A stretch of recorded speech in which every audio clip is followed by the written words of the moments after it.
западная часть Украины. Подарок Иосифа Виссарионовича Сталина после войны в Украине. Что? Разве Сталин Украине подарил эти земли? Но подарил как в рамках единого государства. Determinado si Russian President Vladimir Putin na bawiin ang teritoryo ng Ukraine na orihinal na bahagi ng Russia noon pang panahon ng Soviet Union.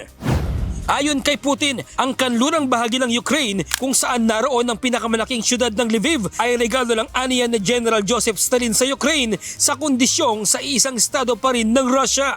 Marahil aniya ay hindi naisip ni Stalin na kakalabanin sila ng Ukraine.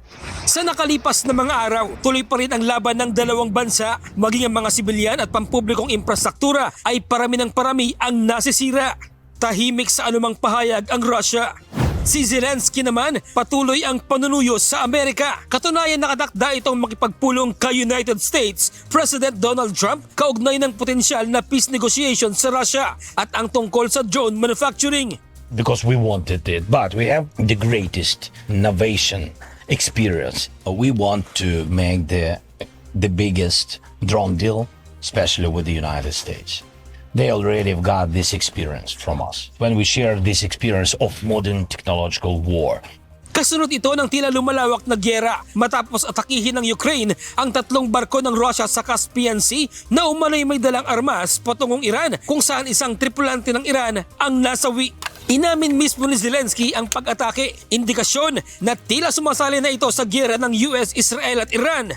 Ayon sa ulat, ang pag-atake ay hiniling umano ng Israel sa Ukraine.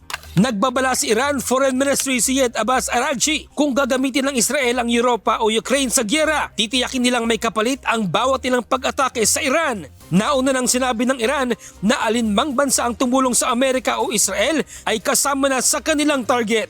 Babala ni Iranian National Security Commission Chair Ibrahim Azizi, hindi magtatagal ay mararanasan at mapapatunayan din ng Ukraine ang kanilang paniningil. Bradley Robuza, UNTV News and Rescue. Diyos ang aming sandigan, serbisyo publiko ang aming pinahalagahan.